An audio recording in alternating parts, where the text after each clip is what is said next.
At my son's birthday party, surrounded by laughter music and people who once called me family. I stood quietly in the corner, remembering the woman I buried and the life I spent building for this moment, believing sacrifice would one day be repaid with respect. But as the candles flickered and glasses were raised, my son turned toward me with cold eyes and said words that froze the room and shattered something far deeper than pride. Words no father should ever hear from the child he raised, and in that instant the humiliation was complete. Public deliberate encouraged by the woman standing beside him, who smiled as if this cruelty had been rehearsed, yet instead of shouting or pleading, I did something no one expected. I smiled, stood up straight, and spoke calmly before walking out of my own son's celebration, leaving behind confusion, whispers, and a silence that felt heavier than any insult.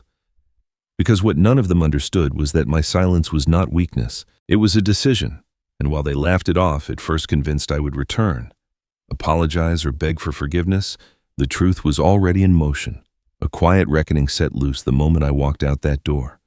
And within minutes, panic replaced confidence, because the man they dismissed was the same man who held everything together, the same man they underestimated for far too long. This is not just a story about betrayal. It is about what happens when a father finally chooses himself, when patience runs out, and when those who mocked sacrifice are forced to face the cost of their own cruelty. Stay with me. Because what follows is not loud revenge, but something far more satisfying, calculated, unexpected, and impossible to undo. My name is Caleb Thornton. I'm 67 years old, a retired civil engineer who spent 40 years building bridges and highways across Colorado. I built things meant to last, structures that would carry people safely from one place to another. I never imagined that the most dangerous crossing of my life would be the distance between my son's front door and his dinner table. The invitation to Daniel's 42nd birthday party arrived 3 weeks before the event slipped into my mailbox like an afterthought. No phone call, no personal note, just a printed card with the date, time, and a line that read, "Casual attire requested." I spent those 3 weeks in my workshop restoring an antique wooden clock I had found at an estate sale. The mechanism was Swiss, nearly 100 years old, and it took patience and steady hands to bring it back to life. I thought Daniel might appreciate the craftsmanship. I thought it might remind him of the summers we spent together when he was a boy, when I taught him that anything broken could be made whole again, if you cared enough to try. I arrived at his house in the suburbs at exactly 6 o'clock, the clock wrapped carefully in brown paper and tied with twine. The driveway was already full of expensive cars. Through the windows I could see people laughing, holding wine glasses, moving through rooms decorated with flowers and candles. For a moment, I stood outside and watched, feeling like a stranger peering into someone else's life. Vivian opened the door. My daughter-in-law wore a silk dress and a smile that never reached her eyes. She looked at the wrapped package in my hands, then at my sport coat, then somewhere past my shoulder as if checking whether anyone more important might be arriving behind me. "Caleb," she said, "not Dad or Father, never that. You're here. Daniel's in the dining room." She did not offer to take my coat. She did not ask about my drive. She simply turned and walked away, leaving me to find my own way through the crowd. When I reached the dining room, I discovered my place card at the far end of the table, wedged between an empty chair and the corner of the wall. The seat faced away from the main conversation. From where I sat, I could see the back of my son's head, but not his face. Dinner was served by caterers in white jackets. The conversations around me swirled about vacations and investments, school admissions and golf handicaps. No one spoke to me directly. When I tried to catch Daniel's eye, Vivian would lean in and whisper something that made him turn away. The toasts began after dessert. Vivian stood first glass, raised her voice, carrying the practiced warmth of someone who had rehearsed in front of a mirror. "To my husband," she said, "who works so hard to give our family everything we need, and to everyone here who contributes to our lives in meaningful ways." She paused, letting her gaze drift toward my end of the table. "It's so important to surround yourself with people who add value, isn't it? Not everyone understands that some relationships are worth investing in and others are just obligations." A few guests laughed uncomfortably. I saw them exchange glances, the kind that said they understood exactly what she meant but were too polite to acknowledge it. Daniel stared at his plate. He didn't look at me. He didn't say a word. Then Vivian nudged his elbow, and my son stood. He cleared his throat twice before speaking. "I want to thank everyone for being here," Daniel said. His voice was thin, rehearsed. "Vivian and I have been talking a lot about our priorities lately, about focusing on what matters for our future for the kids." He paused. I watched his jaw tighten. "Dad, we think it might be time to consider some changes. There are some wonderful senior living communities nearby. You might be happier somewhere with more support." The room went silent. I felt every pair of eyes turned toward me, waiting for the old man to crumble, to argue, to make a scene that would give them something to discuss on their drives home. I set down my fork. I looked at my son, really looked at him, and for the first time in 42 years, I did not recognize the man staring back at me. The boy who once held my hand crossing streets, who asked me to check under his bed for monsters, who cried at his mother's funeral and promised to always take care of me, that boy was gone. In his place sat a stranger, a man shaped by someone else's hands. I stood slowly. I buttoned my jacket. I picked up the wrapped clock, the gift I had spent 3 weeks restoring, the piece of history I had brought back to life, and tucked it under my arm. I didn't shout. I didn't weep. I simply walked toward the door, my footsteps steady on the hardwood floor. As I reached for the handle, I heard Vivian whisper to Daniel, just loud enough to carry, "Finally." She had no idea that my silence was not surrender. It was the beginning. The drive home took 40 minutes, but I do not remember a single mile of it. My hands guided the steering wheel while my mind replayed the evening in fragments.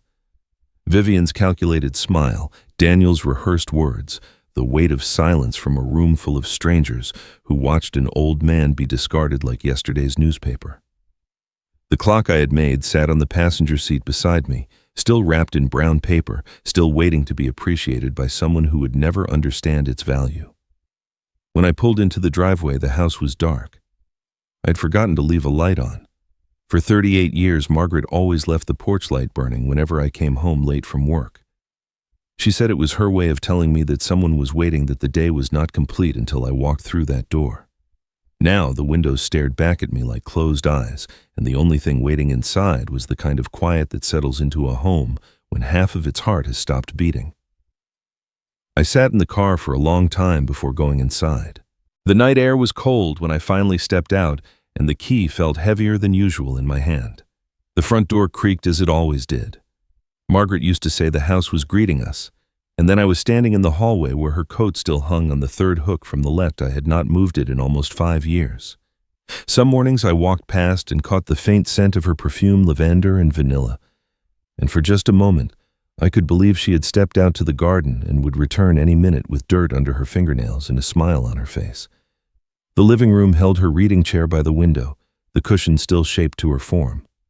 The kitchen held the wooden spoon she used to let Daniel lick when they baked cookies together, back when he was small enough to stand on a step stool and call her Mama instead of Mother. The back door held her garden gloves on the hook where she left them the last time she was strong enough to tend her roses. Every room in this house held a piece of Margaret, and tonight every piece felt like a reminder of everything I had lost. I made myself a cup of tea I did not want and sat at the kitchen table where we had shared 10,000 meals. The silence pressed against my ears until I could hear my own heartbeat. I thought about calling someone, but who was left? My friends from work had drifted away after retirement. The neighbors were polite but distant. Eleanor still checked on me from time to time, but it was nearly midnight, too late to burden anyone with an old man's loneliness.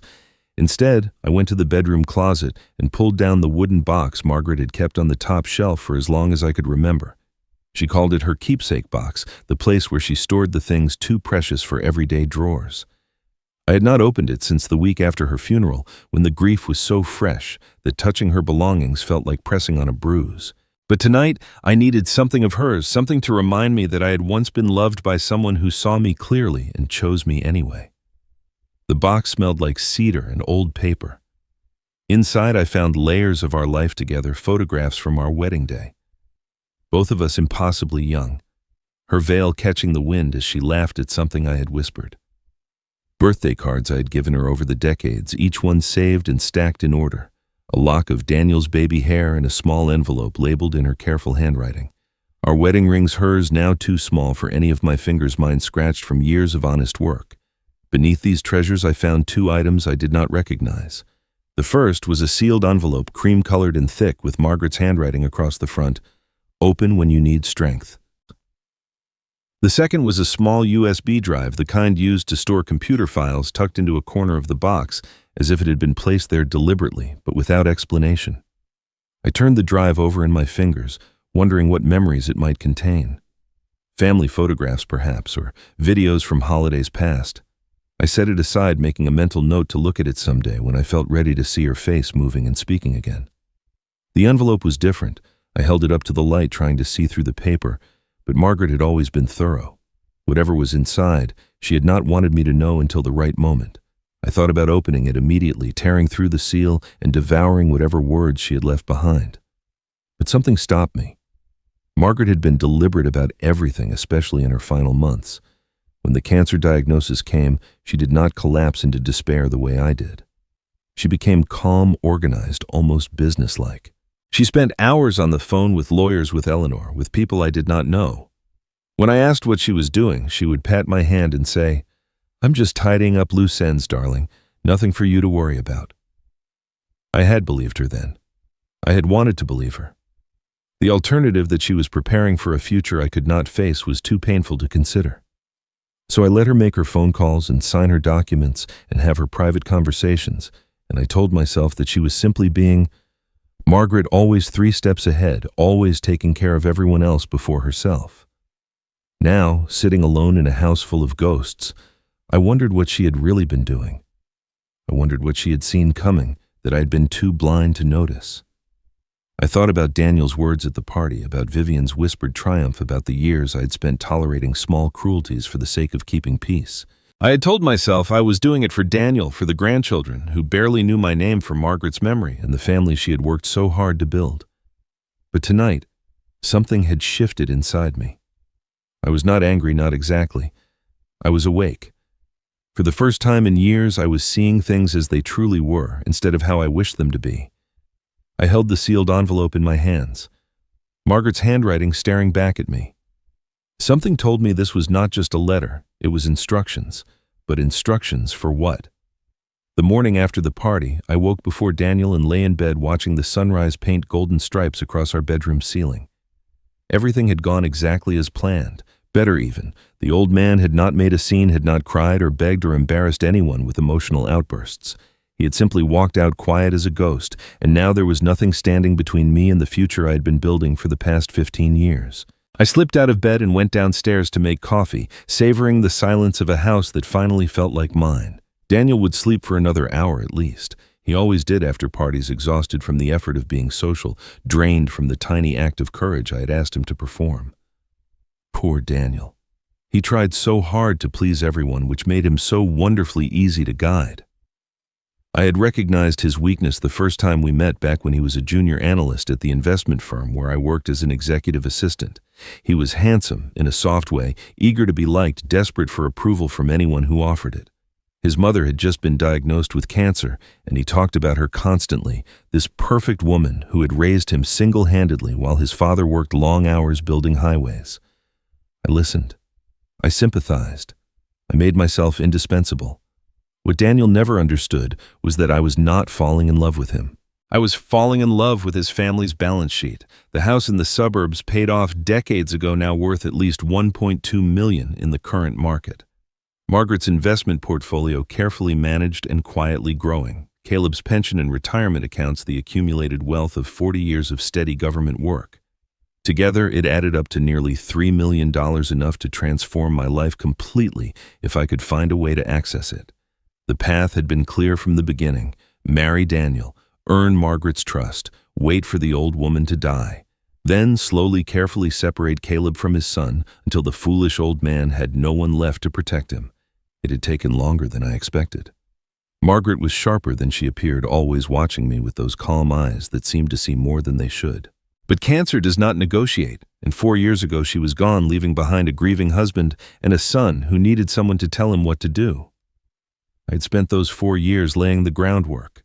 Small comments about Caleb's forgetfulness, his stubbornness, his inability to adapt to modern life. Gentle suggestions that Daniel was working too hard to also worry about his aging father. Quiet interventions that kept Caleb away from the grandchildren, away from family dinners, away from anything that might remind Daniel of the bond they once shared. By the time last night arrived, Daniel barely remembered what it felt like to have a father. He only knew what it felt like to have a wife who handled everything. I poured my coffee and sat at the kitchen island reviewing the next steps in my mind. The birthday announcement had been the opening move, a public declaration that would make it easier to escalate. Now I needed to formalize the situation. If Caleb could be declared mentally incompetent, Daniel would become his legal guardian, responsible for all decisions about his care, his finances, his property. And since Daniel trusted me to manage our household accounts, to pay our bills, to handle all the tedious details of adult life, he would naturally trust me to manage his father's affairs as well. The money would flow through my hands like water, and no one would question where it went. I picked up my phone and scrolled through my contacts until I found the name I was looking for. Rebecca Sloan, an attorney I had met at a charity gala 2 years ago. She specialized in elder law, which I had found fascinating at the time and now found useful. I dialed her number and waited through 3 rings before she answered. "Vivian, what a surprise. How are you?" "I'm well, Rebecca, thank you.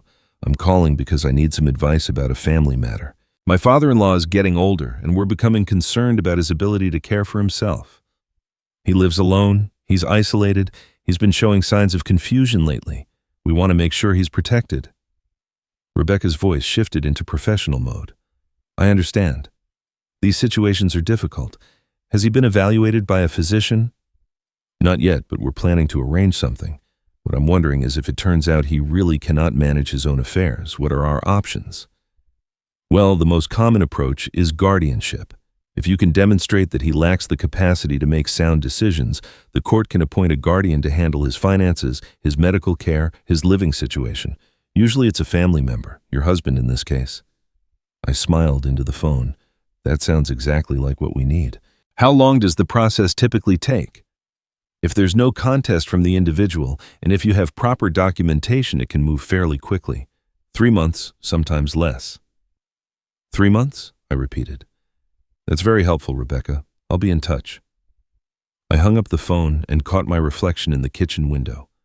A woman in complete control, every piece moving exactly where it should. 3 months, I whispered to myself. In 3 months, everything will be ours.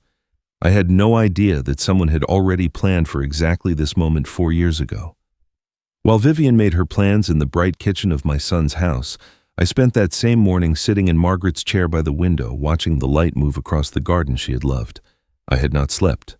The sealed envelope sat on the table beside me, still unopened, waiting for a moment of courage I had not yet found. When the phone rang just after 10 o'clock, I almost did not answer.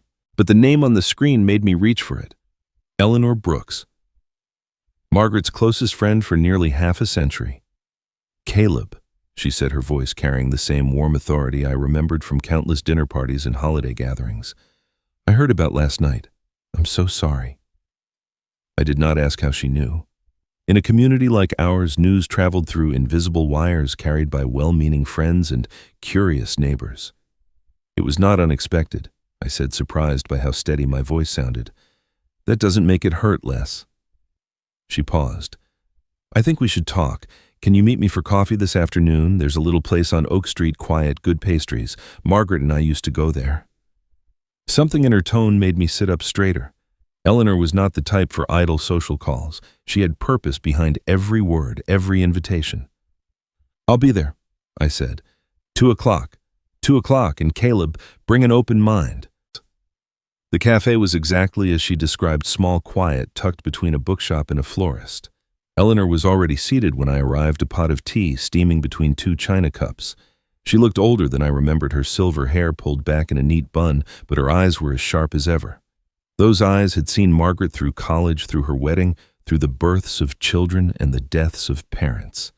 If anyone had known my wife's secrets, it would be Eleanor. "Thank you for coming," she said as I sat down. "I know this has been a difficult time." Difficult is one word for it. She poured tea for both of us, her movements precise and unhurried. "Margaret always said you were too good for your own good, Caleb, too trusting. She worried about that, especially toward the end." I wrapped my hands around the warm cup. "She never said anything to me." She wouldn't have. That wasn't her way. Eleanor's gaze held mine. But she did say something else. She said she would make sure that goodness wouldn't be your downfall. She made me promise to watch over you, to be there when the time came. When what time came? Eleanor smiled, the kind of smile that held back more than it revealed. When the time is right, you'll understand. Margaret was always 3 steps ahead, Caleb, even now, especially now. I wanted to press her to demand answers, but something in her expression told me the conversation was over. She would reveal what she knew on her own schedule, not mine. We finished our tea and talked about easier things, the weather, the garden memories of Margaret that made us both laugh and cry. When we parted, Eleanor hugged me tightly and whispered in my ear, "Trust the process, Caleb." She knew what she was doing. Across town in a house I was no longer welcome to visit, my son was experiencing a different kind of mourning. Daniel had not slept either. Every time he closed his eyes, he saw my face at the birthday party. Not angry, not wounded, just knowing. That look haunted him more than tears would have. He remembered against his will a conversation with his mother in the final weeks of her life.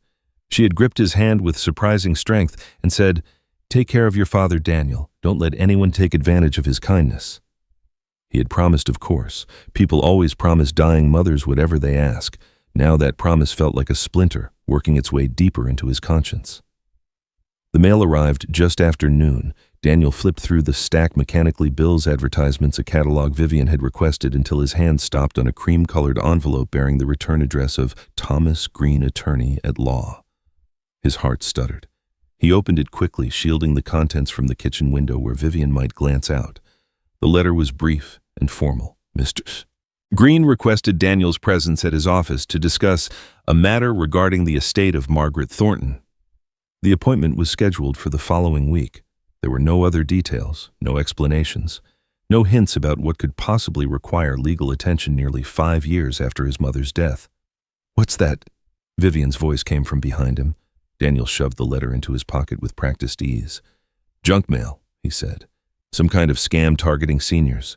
She accepted this without question and returned to her phone call in the other room. Daniel stood frozen in the kitchen, feeling the weight of the envelope against his thigh like a burning coal. That night, Daniel sat alone in his car for an hour, holding a letter he could not show his wife. His mother had been dead for almost 5 years. What could possibly be left to discuss? 3 days after our first meeting, Eleanor called again. Her voice was different this time, lower and more urgent. She asked me to come to her home instead of the cafe. "Some conversations," she said, "are too important for public places." Eleanor lived in a Victorian house on the west side of town, the kind of home that announced its owner had lived a full and interesting life. Books lined every wall, photographs covered every surface. When she led me to her sunroom, I noticed a framed picture of her and Margaret on a hiking trail, somewhere, both of them young and laughing their whole lives, spread out before them like an unwritten map. 45 years of friendship captured in a single image. "We met in college," Eleanor said, following my gaze. "First week of freshman year, she was lost looking for the library and I was pretending to know where I was going. We found it together eventually, and after that we found everything together. Marriages, children, careers, heartbreaks. I was there when she met you, Caleb. I was there when Daniel was born. And I was there when the doctors told her the cancer had spread too far to stop." She gestured for me to sit, and I sank into a chair that smelled faintly of lavender, Margaret's favorite scent. Eleanor poured tea from a pot that was already waiting, as if she had known exactly when I would arrive. "Most people fall apart when they receive a terminal diagnosis," she continued. "They rage, they bargain, they collapse into grief. Margaret did none of those things. She became the calmest dying person I ever saw. It was almost unsettling. She would sit in that hospital room with her notebooks and her phone, making lists, making calls, organizing things I did not understand.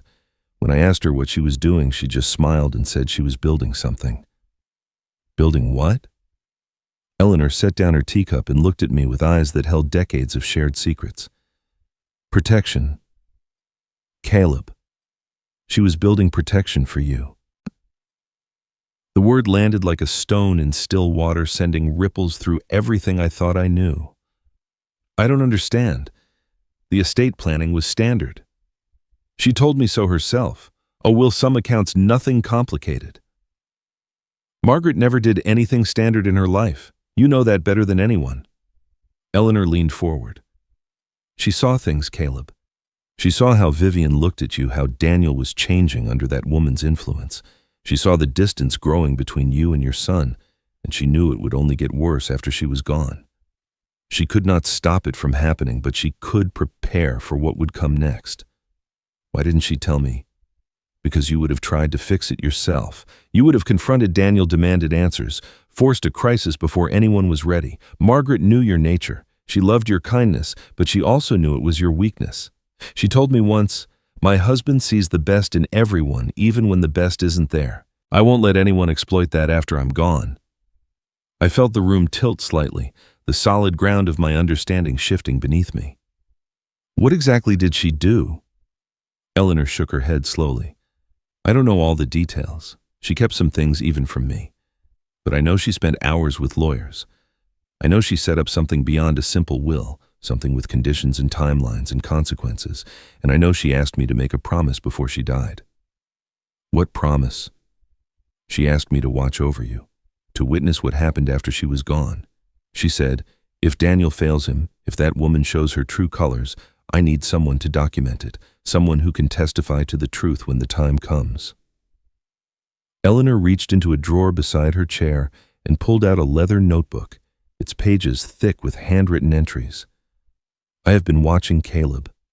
Every family gathering you were excluded from, every holiday you spent alone, every cruel word that woman spoke when she thought no one important was listening. It's all here, 4 years of evidence. I stared at the notebook in her hands, overwhelmed by the scope of what Margaret had set in motion. My wife, my gentle Margaret, had anticipated betrayal with the precision of a general planning for war. She had recruited allies, gathered intelligence, built defenses I never knew existed, all while dying, all while smiling at me across the breakfast table and telling me not to worry about the paperwork. She left more than memories, Caleb, Eleanor said softly. She left protection. I don't know exactly what form it takes, but I know it's there, and I believe the time is coming when you'll need it. I drove home as the sun began to set, painting the sky in shades of orange and purple that Margaret would have stopped to photograph. Her words echoed through Eleanor's voice. My husband's kindness is his weakness. I had spent our entire marriage believing I was the protector, the provider, the one who kept our family safe. Now I understood that Margaret had been protecting me all along, building invisible walls around a man too trusting to build them himself. She left protection. The phrase repeated in my mind like a prayer. I thought I knew my wife, but Margaret Thornton, it seemed, had secrets she kept even from me. While my father was learning about protections he never knew existed, I was sitting in a leather chair across from Thomas Green, feeling like a man awaiting sentencing. The lawyer's office was exactly what you would expect, dark wood law books lining the walls, diplomas in heavy frames.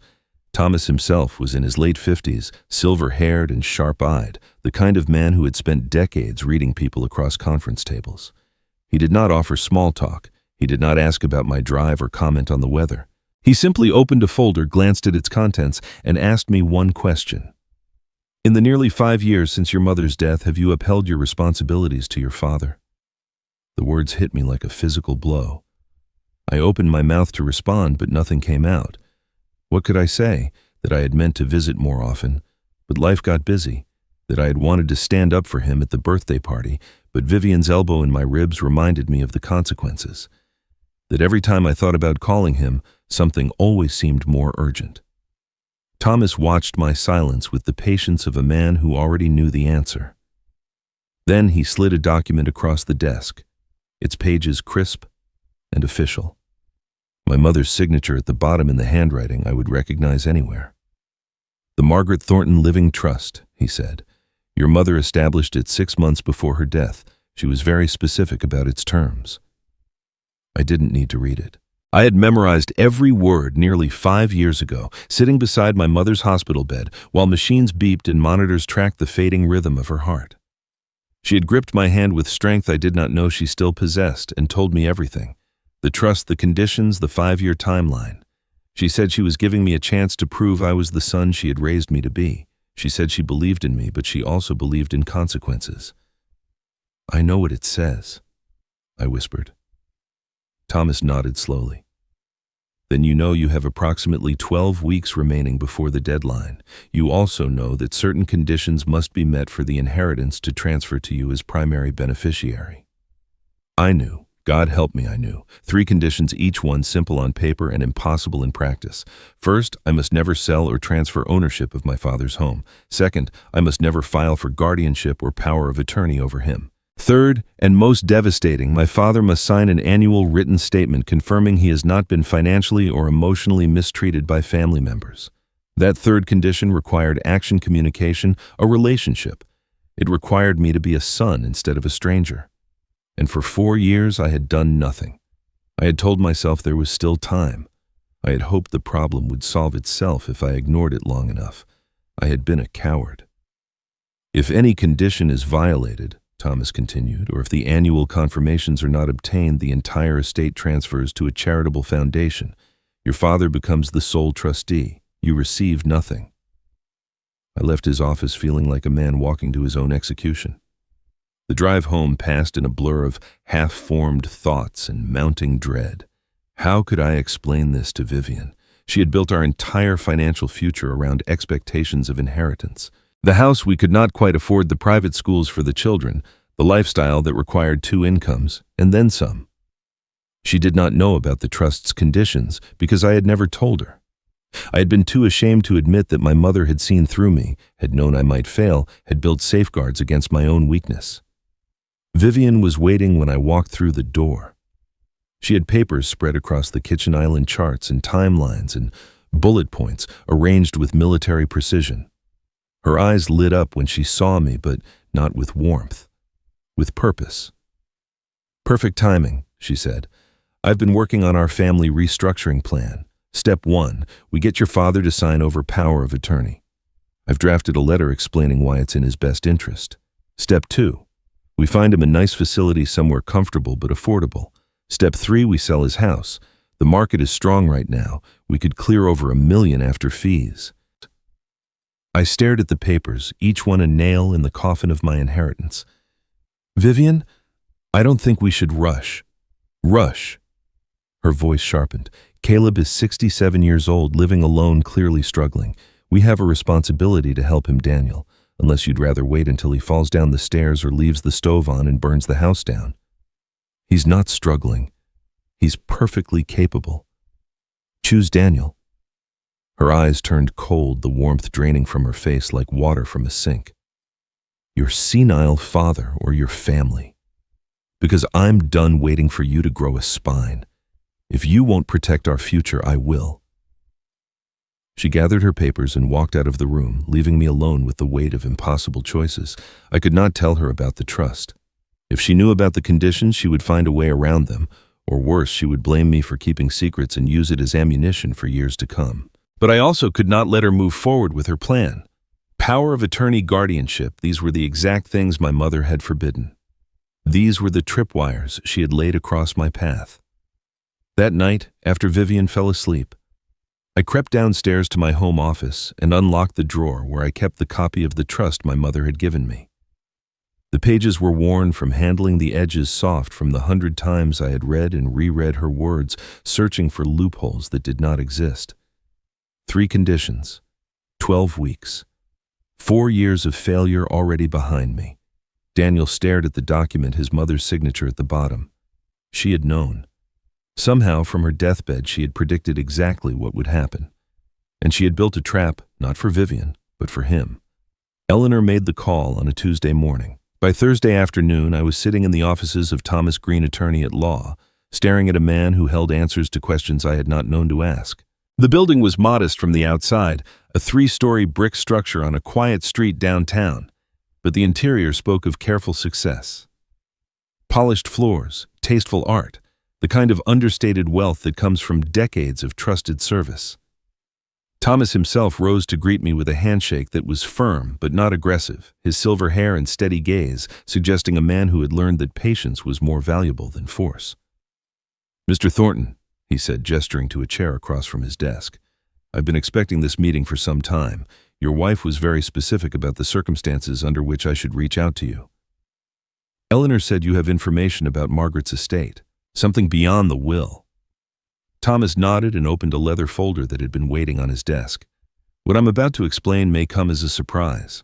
Margaret wanted it that way. She believed certain truths should only emerge when they were needed, not before. He slid a document across the desk, its pages dense with legal language, but bearing my wife's signature on the final page. The header read, "The Margaret Thornton Living Trust," and beneath it was a date from 6 months before her death. "Your wife established this trust during her final months," Thomas explained. "It contains the bulk of your family's assets, the house you share, her investment portfolio, her family inheritance, and several other accounts. The total value at current market rates exceeds $2 million. I stared at the number, trying to reconcile it with Margaret's constant assurances that she was handling standard paperwork. $2 million was not standard. $2 million was a fortress. "The primary beneficiary is your son Daniel," Thomas continued. "However, Margaret attached specific conditions to his inheritance, very specific conditions with a very specific timeline." He turned to a page marked with a yellow tab and pointed to a numbered list. "There are 3 requirements Daniel must meet before the 5-year deadline expires. That deadline, Mr. Thornton, is now approximately 12 weeks away." I leaned forward, my heart beating faster than it should. "What conditions?" "First, Daniel must never sell, transfer, or otherwise dispose of your primary residence. The house belongs to you for as long as you live, and any attempt to take it from you voids his claim to the trust."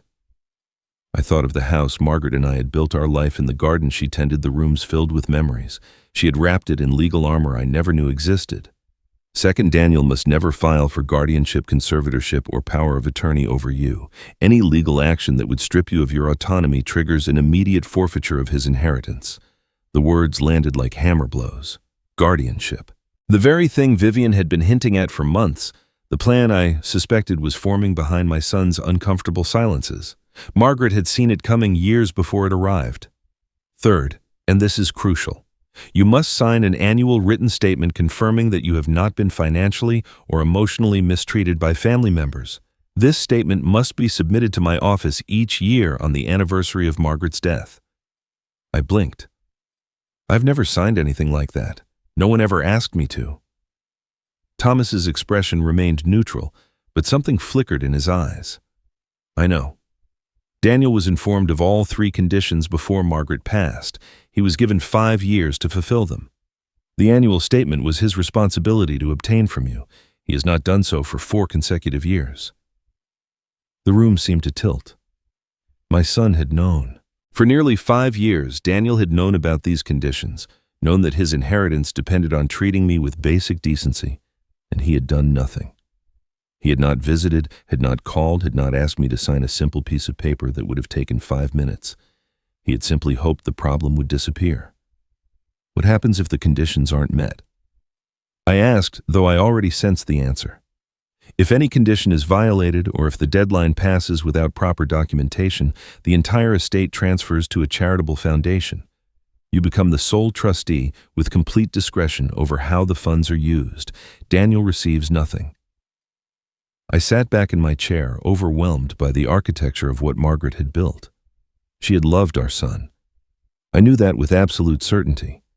But she had also seen his weakness, his susceptibility to manipulation, his tendency to choose the path of least resistance. She had given him every chance to prove himself, every opportunity to be the man she raised him to be.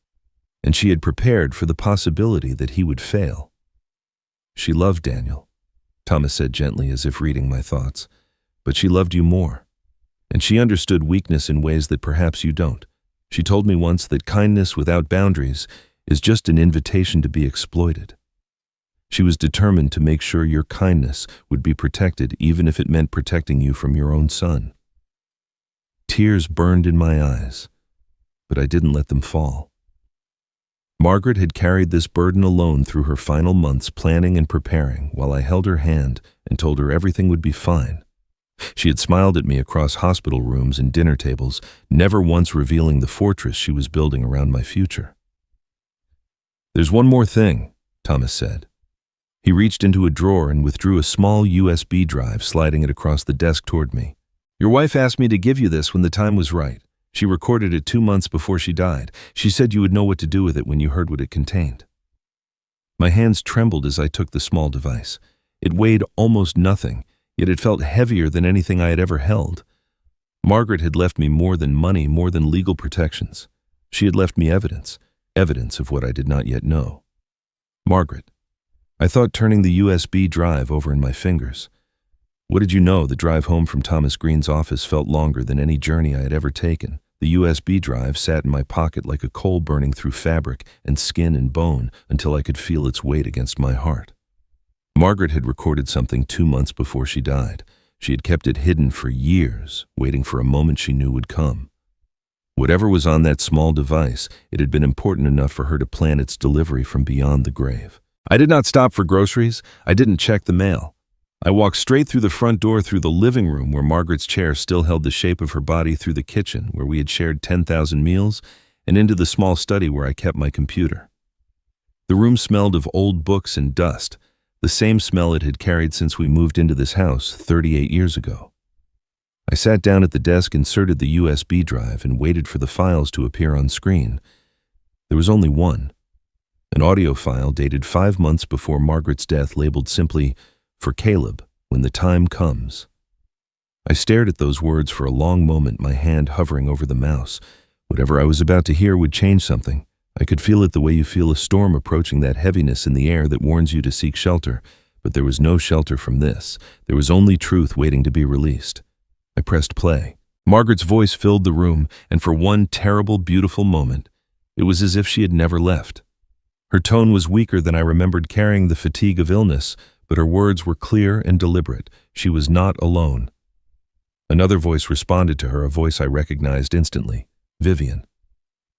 "I just think it makes sense to start planning now," Vivian was saying. Her tone was sweet, reasonable, the same voice she used when she wanted something. "The house is so big for just the two of you. All those stairs, all that maintenance. Have you considered downsizing? There are some lovely communities for active seniors." "We've lived here for 35 years. Margaret's response was calm. "This is our home." "Of course it is. I'm just thinking practically. And you know there are tax advantages to transferring property before anything changes. If you put the house in Daniel's name now, you could avoid a lot of complications later." A long pause. When Margaret spoke again, her voice had shifted. The warmth had drained away, replaced by something harder, something I had rarely heard from my gentle wife. "Let me make sure I understand you, Vivian. Are you asking me to give up my home before I die?" "I'm asking you to be practical." Vivian's mask slipped just for a moment, and her true voice emerged, cold, impatient, stripped of pretense. "You won't need it much longer anyway. Why make things difficult for everyone else?" The silence that followed seemed to stretch forever. I could hear my own breathing, ragged and uneven, as I waited for Margaret's response. When it came, her voice was steady as stone. "I understand now. Thank you for being so clear, Vivian."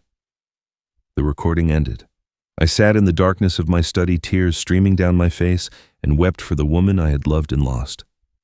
Margaret had spent her dying days not in peace, not in acceptance, but in battle. She had listened to her daughter-in-law tell her she would not need her home much longer. She had heard the greed beneath the sympathy, the calculation behind the concern. And instead of confronting Vivian, instead of telling me, instead of creating the kind of scene that would have torn our family apart, she had simply pressed record. She had gathered evidence. She had built protections. She had carried this burden completely alone so that I would not have to carry it with her. I thought of all those final months, all those hours she spent on the phone with lawyers, all those conversations with Eleanor that stopped when I entered the room. I had assumed she was putting her affairs in order, tidying up the way she always tidied up, making things neat before she left. I never imagined she was preparing for war. I never dreamed she had seen so clearly what I had refused to see at all. The recording played again in my mind, Vivian's voice dripping with false concern. Margaret's question direct and devastating, and then those final words, "I understand now. Thank you for being so clear." She hadn't shouted. She had not accused. She had simply acknowledged the truth and begun to act. That was Margaret. That was always Margaret. Calm in crisis, strategic in chaos, protecting the people she loved even when they did not know they needed protection. I could use this recording now. I could call Daniel, play it for him, watch his face as he heard his wife reveal herself. I could take it to Vivian directly, throw her words back in her face, watch her careful construction of lies collapse around her. The temptation was overwhelming. After years of small cruelties, after the birthday humiliation, after everything, I finally had a weapon. But Margaret's voice echoed in my ears. Calm, not angry. Strategic, not vengeful. She had not recorded this conversation to destroy Vivian. She had recorded it to protect me, to provide evidence. If evidence was ever needed, to ensure that truth would be available when truth became necessary. She had given Daniel 5 years to prove himself. 5 years to choose differently. 5 years to be the son she believed he could be. She had built consequences, not revenge. I would honor her design. I would give Daniel the same chance she had given him. 12 weeks remained before the deadline. 12 weeks for my son to remember who he was supposed to be. I would not interfere. I would not warn. I would simply watch and wait and let them make their own choices. Let them condemn themselves. I saved the recording in 3 places: my computer, an external hard drive, and a cloud account Margaret had set up years ago. Then I locked the USB drive in the safe behind the bookshelf, the same safe where I kept our marriage certificate and the deed to our home. Margaret had given our son 5 years to prove himself. There were 12 weeks left. I would give him the same chance she did, and pray he would not waste it. The cracks in my marriage appeared the same week I returned from Thomas Green's office. Vivian had always been able to read me to sense when I was hiding something, and the weight of my mother's trust had settled onto my shoulders like a visible burden. I tried to act normal, to smile at dinner, to discuss the children's schedules and the weekend plans, but my eyes kept drifting to places she could not follow. She noticed. She always noticed. "What's wrong with you?" she demanded one evening after the kids had gone to bed. "You've been distracted for days. Is it work? Is it another woman?" "It's nothing. Just stress." "Don't lie to me, Daniel. I've lived with you for 15 years. I know when something's wrong." The pressure built inside me like steam in a closed pipe. I had carried this secret for nearly 5 years, and the isolation of it had become unbearable. She was my wife. We were supposed to be partners, and the deadline was approaching faster than I could process. Before I could stop myself, words began spilling out. "It's the inheritance. There's something complicated about my mother's estate, a trust with conditions. I can't really explain it all, but there are things that have to happen before the deadline, and I'm not sure we can make them happen." Vivian's eyes sharpened. "What kind of conditions? What deadline? I can't go into details. It's complicated legal stuff." "Then uncomplicate it. We've been counting on that money, Daniel. The house, the schools, our retirement plans. Everything assumes that inheritance comes through. If there's a problem, I need to know about it." I shook my head, already regretting that I had said anything. "It's being handled. Thomas Green is managing it." She didn't press further that night, but I saw the wheels turning behind her eyes. Vivian had built her life on control, on understanding every variable and manipulating every outcome. The existence of an obstacle she did not fully comprehend was intolerable to her. I knew she would not let it rest. 2 days later, she came home with papers, legal documents neatly organized in a manila folder bearing the letterhead of an attorney I did not recognize. She spread them across the kitchen island with the efficiency of a general preparing for battle. "I've been doing research," she said. "If there's a trust with conditions related to your father, and if those conditions are impossible to meet, there's another way forward: guardianship." My stomach dropped. Guardianship. If Caleb is declared mentally incompetent, a court-appointed guardian can make decisions on his behalf, including signing legal documents, including satisfying whatever conditions your mother put in place. She tapped the papers with one manicured finger. "All we need is a doctor's evaluation showing cognitive decline. Given his age, his isolation, his recent erratic behavior walking out of your birthday party without a word, it shouldn't be difficult to make a case." I stared at the documents, my mother's voice echoing in my memory. Condition number 2. Daniel must never file for guardianship or power of attorney over Caleb. The words had been burned into my brain for years. Filing this petition would not solve our problems. It would end them. The inheritance would be gone forever, transferred to a charitable foundation, and I would have nothing to show for it but the ashes of my mother's trust. "I can't sign this," I said. Vivian's expression did not change. "Why not? I can't. It's not right. He's my father."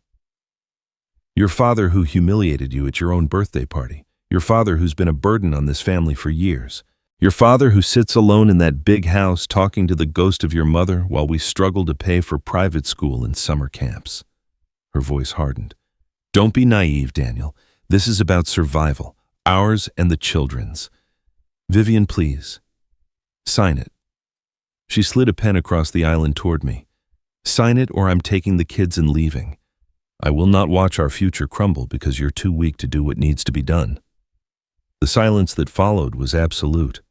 I looked at the pen, at the papers, at the woman I had married 15 years ago. I thought about my children asleep upstairs, about the life we had built on foundations I now understood were made of sand. I thought about my mother lying in that hospital bed, gripping my hand and telling me about the trust, about the conditions, about the 5 years she was giving me to prove myself. I had wasted 4 years and 9 months. I had 12 weeks left, and now my wife was asking me to destroy everything with a single signature. My hand reached for the pen. I told myself I would find another way, that I would fix this somehow, that one signature could not undo decades of family bonds.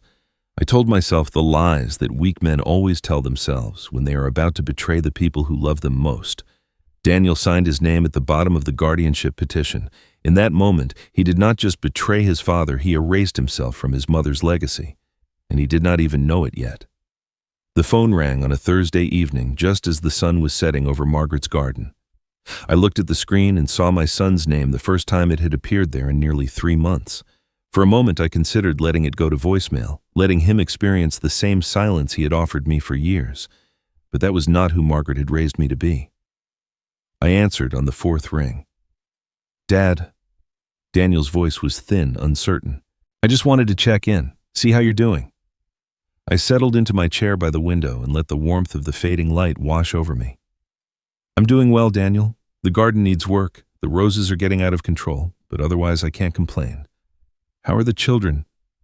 He stammered through updates about soccer practice and school projects, his words tumbling over each other like stones in a stream. I listened without interrupting, asking occasional questions, commenting on how fast they were growing. I didn't mention the birthday party. I did not mention the years of silence. I spoke to him the way a father speaks to a son, with patience and interest, and something that might have sounded like forgiveness. When he finally ran out of things to say, Daniel paused. "Dad, I'm sorry I haven't called more often. Things have been busy, but that's not an excuse. I should have been better." "You're calling now," I said simply. "That's what matters." Another pause, longer this time.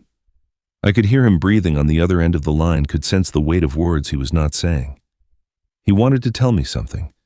The guilt was radiating through the phone like heat from a fire. But he didn't speak, and I didn't ask. Some truths must be offered freely or not at all. "I should let you go," he said finally, "but I'll call again soon. I promise." "I'd like that, Daniel. Give my love to the children." He hung up, and I sat in the silence of my empty house, wondering if that promise would be kept, wondering if it was already too late. What Daniel did not know was that I had spent the week since my meeting with Thomas Green preparing for exactly this moment. The guardianship petition he had signed would arrive at the courthouse soon, and when it did, it would be met with a wall of evidence so comprehensive that no judge in Colorado would take it seriously. Thomas had arranged for a mental competency evaluation at a clinic downtown. The psychologist, a woman with kind eyes and decades of experience, had tested everything: memory, reasoning, judgment, the ability to manage daily affairs. When she delivered the results, her voice carried a note of surprise. I had scored in the 95th percentile for my age group, outperforming most adults half my age. The report was 12 pages of clinical documentation, proving what Margaret had always known: my mind was as sharp as it had ever been. The financial records told the same story.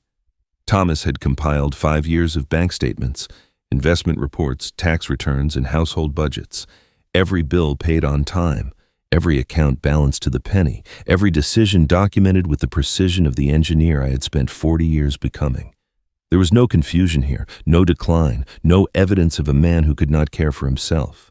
But the most powerful evidence came from Eleanor. She arrived at Thomas's office with a leather notebook filled with 4 years of handwritten observations. Every family gathering I had been excluded from noted with dates and details. Every cruel comment Vivian had made within earshot of mutual friends recorded verbatim. Every birthday and holiday I had spent alone while my son's family celebrated without me. Page after page of systematic isolation documented with the thoroughness Margaret had requested. When Thomas read through it, his expression shifted from professional neutrality to something darker. "This is textbook elder abuse," he said quietly. "Emotional isolation, family alienation, systematic exclusion from social support systems. If we present this alongside the guardianship petition, we're not just defending against their claim, we're building a counter case." I nodded, feeling the weight of what we had assembled. Margaret had known this day would come. She had positioned Eleanor as a witness, had built legal structures to catch the fall, had anticipated every move before it was made. All I had to do was let her design unfold. Thomas closed the notebook and looked at me across his desk. "There's still time, Caleb. Daniel hasn't filed the petition yet. If you called him now, if you told him what signing that document would mean, you could save him from himself." I thought about it for a long time. I thought about the boy. Daniel had been the man he had become, the father I had tried to be. I thought about Margaret's voice on that recording, calm and clear, giving Vivian enough rope to hang herself. She had not intervened. She had not warned. She had simply created conditions and let people reveal their true nature through their own choices. You can't want something for someone more than they want it for themselves. I said, finally repeating the words Margaret had spoken to me 100 times over our 40 years together. "If I warn him now, I rob him of the chance to do the right thing on his own. I make the choice for him instead of letting him make it himself." Thomas nodded slowly. "So what do you want to do?" I looked out the window at the mountains in the distance, the same mountains Margaret and I had watched together from this very office when we first signed our wills decades ago. She had seen so much further than I ever could. She had trusted Daniel with 5 years to prove himself, and he had wasted nearly all of it. Now, there were only weeks left, and the choice was his to make. "Let him show us who he is," I said. "Let him show us who he is." The courtroom was smaller than I expected, a functional room with fluorescent lights and wooden benches that had seen decades of family disputes. I arrived early with Thomas Green dressed in a simple gray suit that Margaret had picked out for me years ago. I walked slowly, leaning slightly on a cane I did not need, letting my shoulders curve forward in a way that suggested frailty. Thomas had advised me to appear exactly as they expected, an old man overwhelmed by circumstances beyond his understanding. Vivian noticed. I saw her smirk from across the room as she took her seat beside Daniel and their attorney, a sharp-featured woman named Patricia Lawson, who specialized in elder law cases. Vivian wore confidence, like designer clothing, her posture perfect, her expression radiating the calm certainty of someone who had already won. Daniel sat beside her, looking pale and diminished, his eyes fixed on the table in front of him, refusing to meet my gaze. The judge entered, a woman in her 60s with silver hair and reading glasses perched on her nose. She reviewed the documents before her with efficient precision, then nodded to Patricia Lawson to begin. "Your Honor, we are here today to request emergency guardianship over Caleb Thornton, age 67. Patricia's voice was crisp and professional. "Mr. Thornton lives alone in a large home he can no longer safely maintain. He has shown signs of cognitive decline, including confusion about financial matters and increasing social isolation. His family is deeply concerned about his welfare and seeks the court's intervention to protect him from harm." She presented her evidence with practiced ease, statements from Vivian about my supposed confusion, concerns about my erratic behavior at the birthday party, suggestions that my isolation indicated an inability to maintain relationships. Each claim was delivered with the smooth confidence of someone who believed the outcome was already decided. When she finished, the judge turned to Thomas. "Mr. Green, your response." Thomas rose slowly, buttoning his jacket with deliberate calm. "Your Honor, I appreciate counsel's concern for my client's welfare. However, the picture she has painted bears no resemblance to reality. I would like to present evidence that directly contradicts every claim made in this petition." He opened his briefcase and withdrew a thick folder. "First, regarding cognitive function. Mr. Thornton underwent a comprehensive mental competency evaluation 2 weeks ago at the Colorado Neurological Institute. The results show he scored in the 95th percentile for his age group across all measures of memory, reasoning, and judgment. The examining psychologist described him as, and I quote, exceptionally sharp and fully capable of managing his own affairs." He slid the report across to the judge, who examined it with raised eyebrows. Second, regarding financial management, another document emerged. These are Mr. Thornton's financial records for the past 5 years. Every bill paid on time, every account balanced. Every investment decision documented with the precision of the engineer he spent 40 years being. There is no evidence of confusion here, only meticulous competence. Patricia Lawson shifted in her seat. Vivian's smirk began to fade. Third and most troubling, regarding the claim of isolation. Thomas withdrew Eleanor's leather notebook. I have here 4 years of documented observations from Eleanor Brooks, a family friend who was asked by Mr. Thornton's late wife to monitor his welfare. These notes record a systematic pattern of exclusion, family gatherings. Mr. Thornton was not invited to holidays he spent alone, visits that were promised but never made. The isolation described in this petition was not a symptom of decline. It was deliberately inflicted by the very people now claiming to be concerned about his welfare. The judge's expression shifted from neutral to disturbed. She looked at Daniel, then at Vivian, her gaze sharpening. Finally, Your Honor, I must bring to the court's attention a matter of significant relevance. Thomas's voice dropped, becoming more serious. Margaret Thornton, the petitioner's mother, established a living trust before her death with specific conditions attached to her son's inheritance. One of those conditions explicitly states that Daniel Hale must never file for guardianship or power of attorney over his father.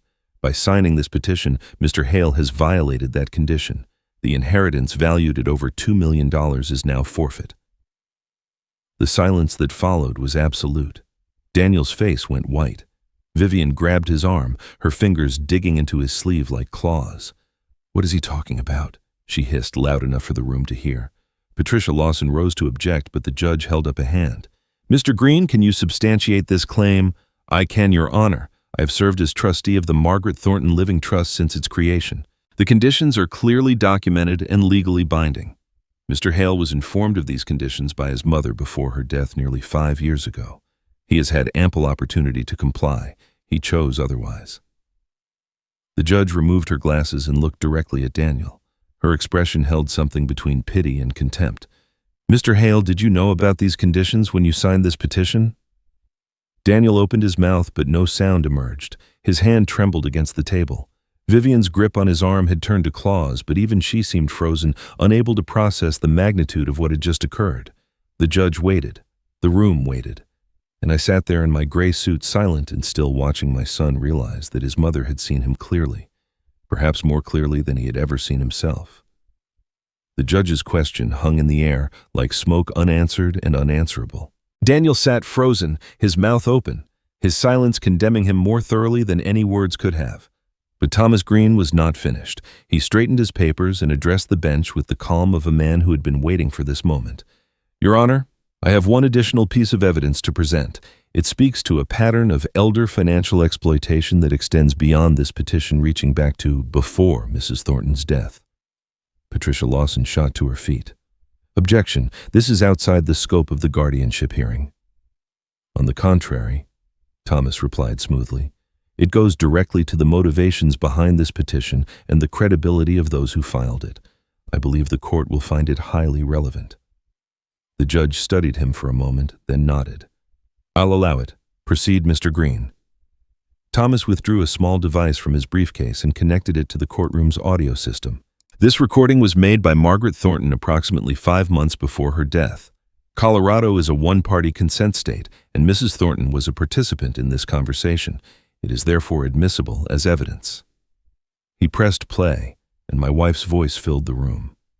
I had heard the recording before, but hearing it in this context in a courtroom, surrounded by strangers, with my son and his wife sitting feet away, was entirely different. Margaret's voice, weakened by illness, but clear in its intent, asked her questions with devastating precision, and Vivian's responses, stripped of context and pretense, revealed the cold machinery of her ambition. You won't need it much longer anyway. The words echoed off the walls. I watched Vivian's face as she heard herself speak, watched the color drain from her cheeks as she recognized what was happening. For 4 years she had believed that conversation was buried with Margaret. For 4 years, she had moved through the world confident that no one knew the truth of who she was. Now that truth was playing on speakers for a judge, a court reporter, and a room full of witnesses. "This is outrageous!" Vivian leaped to her feet, her voice cracking. "That recording is fake. It's been manipulated. I never said those things." The judge's gavel came down hard. "Mrs. Hale, you will sit down and remain silent, or I will have you removed from this courtroom." "But, Your Honor."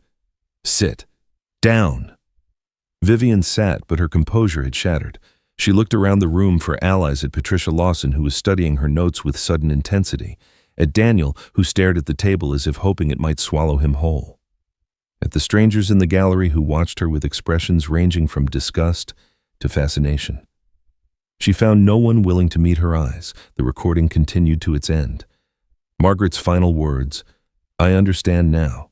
Thank you for being so clear, Vivian," settled over the courtroom like a verdict already delivered. When the audio stopped, the silence was absolute. The judge removed her glasses and set them on the bench. Her voice when she spoke carried the weight of someone who had seen too many families destroy themselves.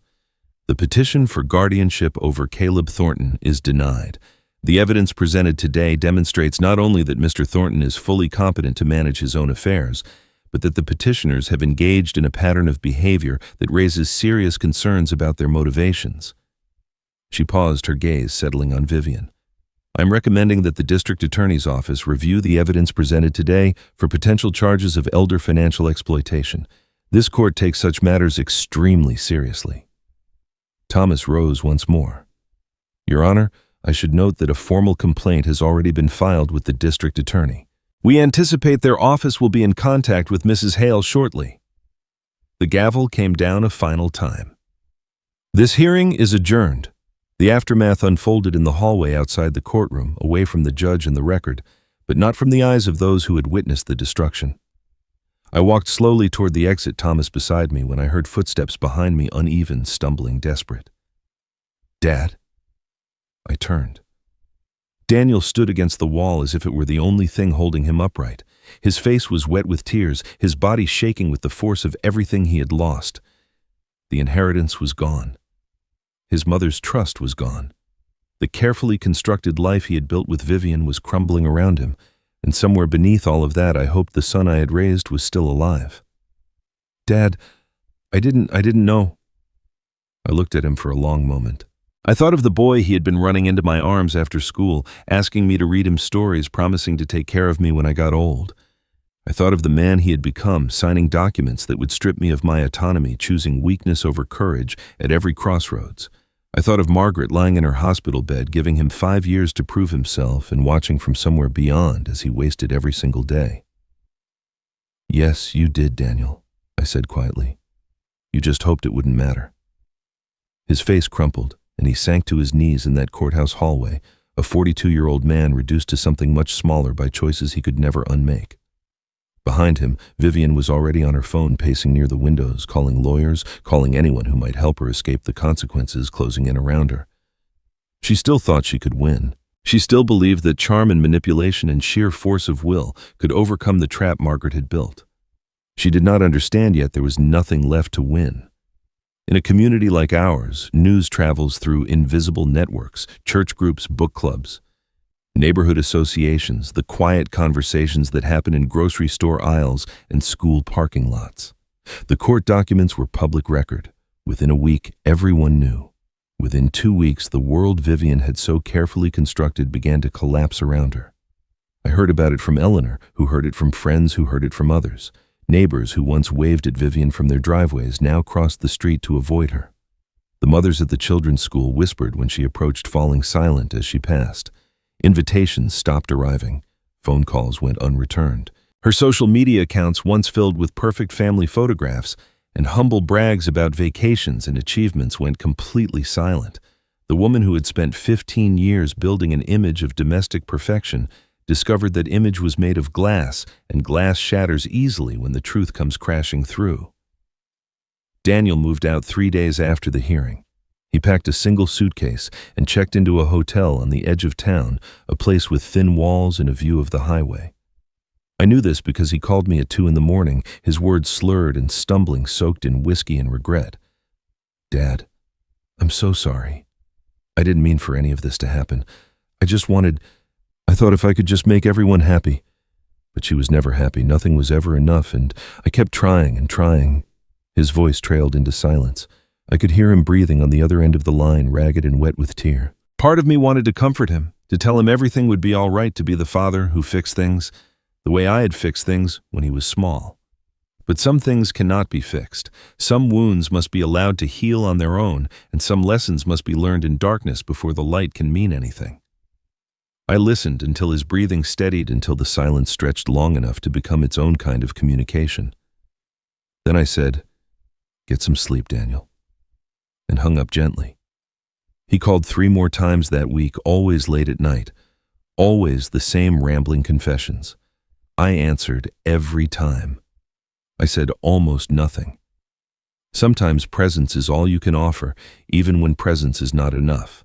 Vivian's desperation took different forms. She cycled through lawyers, each one promising solutions that never materialized. She filed appeals that were quickly dismissed. She wrote letters to the judge that went unanswered. When legal avenues closed, she turned to more personal approaches. She appeared at my door on a Tuesday afternoon, dressed simply for once, holding a bouquet of flowers that probably cost more than my weekly grocery budget. Her eyes were red-rimmed, her makeup imperfect, her voice trembling with what she wanted me to believe was genuine emotion. "Caleb, please. I know we've had our differences, but this has gone too far. The children are suffering. Daniel is falling apart. We need to find a way to move forward, to heal as a family. I'm willing to apologize, to do whatever it takes. Can we please just talk?" I looked at her standing on my porch, the same porch where Margaret and I had sat on summer evenings watching the fireflies. I thought of the recording of her cold voice telling my dying wife she would not need her home much longer. I thought of the years of small cruelties, the systematic isolation, the calculated destruction of everything Margaret and I had built together. "Margaret always knew Vivian," I said quietly. Then I closed the door. I stood there for a long time, listening to her footsteps retreat down the walkway, listening to her car start and pull away. There was no satisfaction in it, no sense of victory. Only the heavy finality of a door that should have been closed years ago. The hardest part came later that week. My grandchildren had been kept from me for so long that they had become strangers, their faces familiar only from photographs I was not supposed to have. Vivian had poisoned them, slowly dripping doubt into their ears year after year until they believed their grandfather was confused, difficult, best avoided. I had mourned them as if they were already gone. But children are not their parents, and truth has a way of reaching people when they are ready to receive it. The text message arrived on a Thursday evening from a number I did not recognize, but a name I would never forget. My granddaughter Sophie, now 16 years old. Her message was brief and uncertain. "Grandpa, is this true? The stuff in the court papers?" I stared at those words for a long time. Then I typed a single response: "Yes." The phone rang an hour later. Her voice was small and scared, trembling with the weight of everything she was beginning to understand. "Grandpa, I'm sorry. We didn't know. Mom always said you were, but the papers say, I don't know what to believe anymore." I held the phone like it was something precious, like it was the first green shoot pushing through frozen ground after a long winter. "It's not your fault, sweetheart.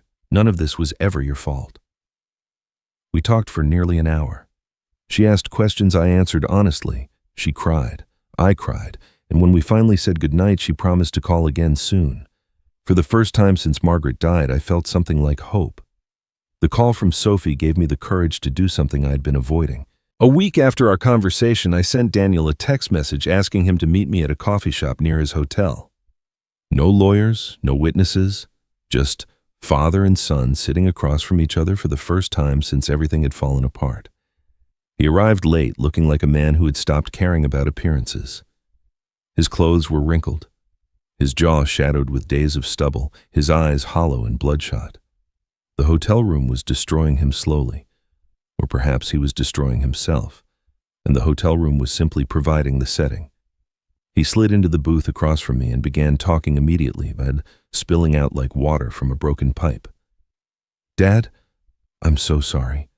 I don't know how things got so out of control. Vivian was always pushing, always planning, and I thought, if I just went along with it, everything would work out somehow. I never meant for you to get hurt. I never wanted any of this. She manipulated me, Dad." She's been manipulating me for years and I was too weak to see it. Daniel. My voice was quiet, but it cut through his flood of excuses like a blade. He stopped mid-sentence, his mouth still open, his hands frozen in a gesture of supplication. I need to ask you something, and I need you to tell me the truth. He nodded slowly, fear flickering in his eyes. When did your mother tell you about the trust? The color drained from his face. His hands dropped to the table, suddenly heavy. She mentioned something near the end, just a few things about the estate, nothing specific. Stop. I held up my hand. Thomas Green told me everything. He was there when your mother explained the conditions to you. He witnessed the conversation. She told you everything, Daniel. The conditions, the deadline, the 5 years she was giving you to prove yourself. She made you understand exactly what was at stake and exactly what you needed to do. Daniel's mouth worked silently, searching for words that would not come. You had 5 years, I continued. 5 years to visit me. 5 years to include me in your family's life. 5 years to bring me a simple piece of paper confirming that I hadn't been mistreated. 5 years to be the son your mother believed you could be. I leaned forward, holding his gaze. You knew exactly what you were doing, Daniel. You knew, and you chose Vivian anyway. The confession came slowly at first, then in a rush, like a dam finally giving way to pressure it could no longer contain. Yes, he knew. His mother had explained everything from her hospital bed, had held his hand and told him she believed in him, had given him a chance to prove that love was stronger than weakness, and he had walked out of that room intending to honor her wishes. He had genuinely meant to be better. But then Margaret died and grief made everything harder. Then Vivian started making plans and resistance seemed impossible. Then weeks became months and months became years, and each day it became easier to tell himself there was still time. He convinced himself that I was fine, that the isolation was not really mistreatment, that Vivian was not as bad as she seemed. He built a cathedral of excuses because the truth was too heavy to carry the truth, that he was betraying his mother's memory and his father's love. One small choice at a time. I kept telling myself I would fix it. Daniel whispered, tears streaming down his face. I kept saying I would call you, I would visit, I would get the paperwork done. But something always came up. Vivian always had a reason to wait, and I was too much of a coward to push back. I sat in silence for a long moment, watching my son weep into his hands. The coffee between us had gone cold. The afternoon light was fading outside the windows.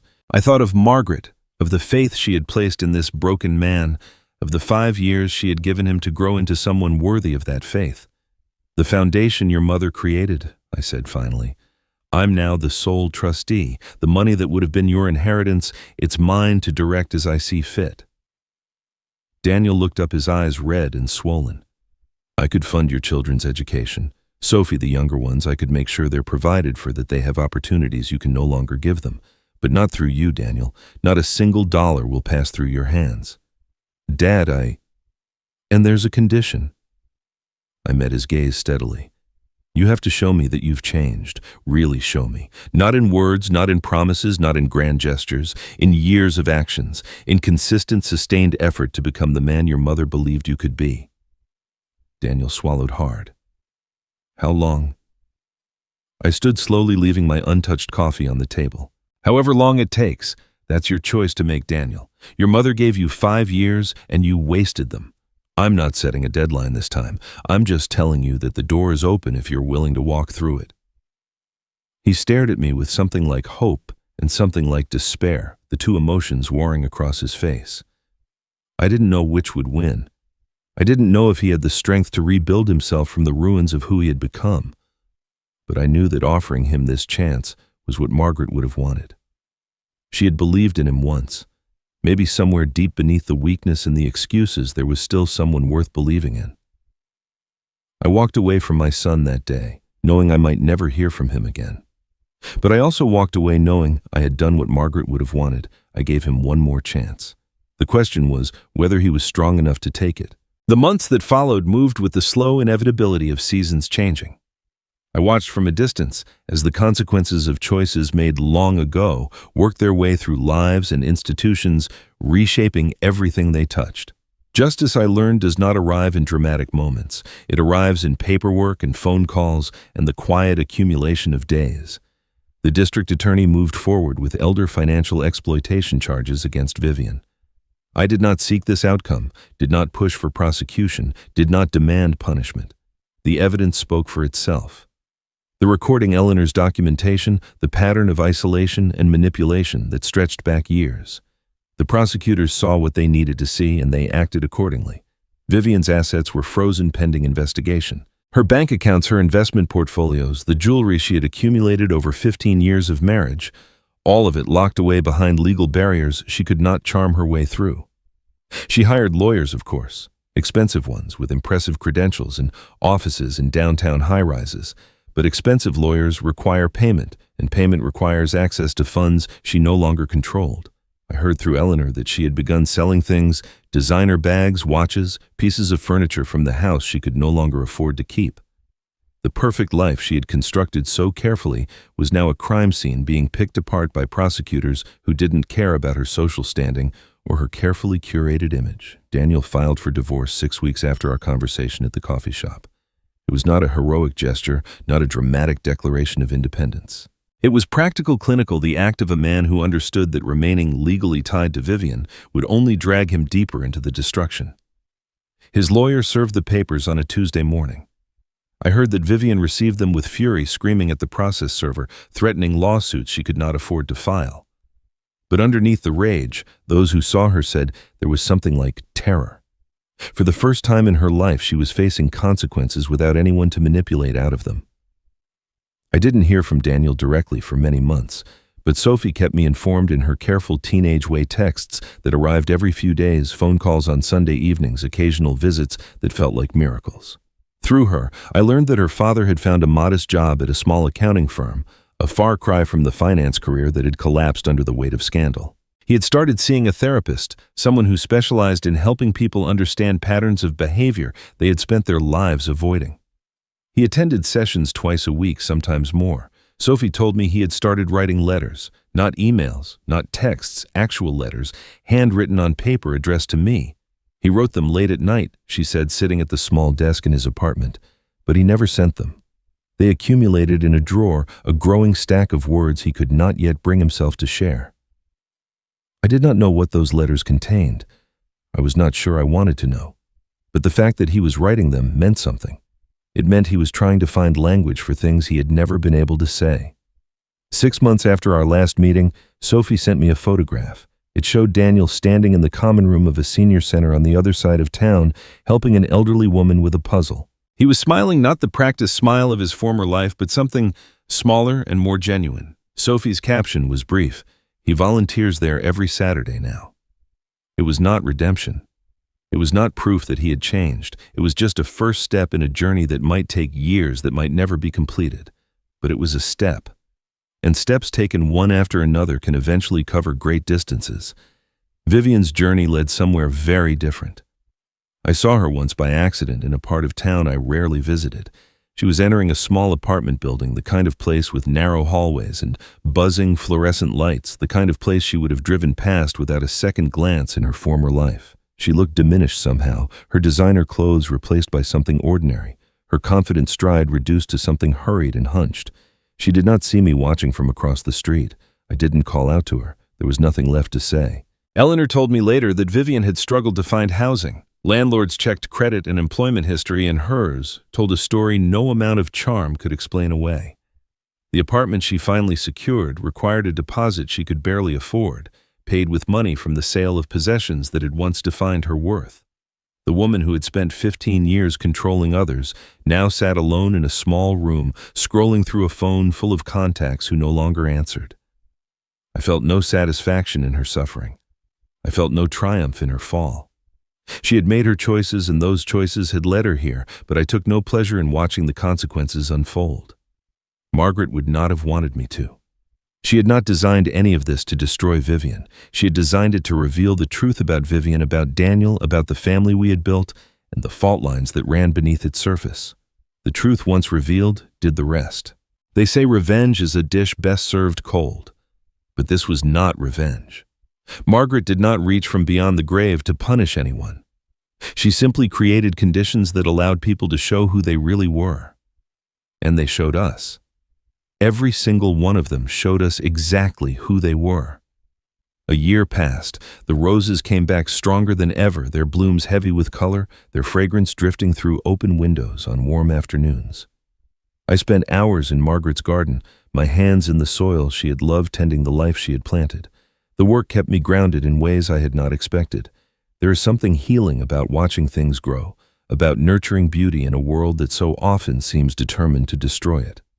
The house that had felt like a mausoleum now felt like a home again. Eleanor came by every Wednesday for tea, our conversations ranging from memories of Margaret to neighborhood gossip to the state of the world beyond our quiet street. Neighbors who had once hurried past with polite nods now stopped to chat, to ask about the garden, to drop off casseroles they claimed they had made too much of. I was no longer the forgotten old man at the end of the block. I was Caleb Thornton, the center of a small but genuine community that had grown up around me like vines on a trellis.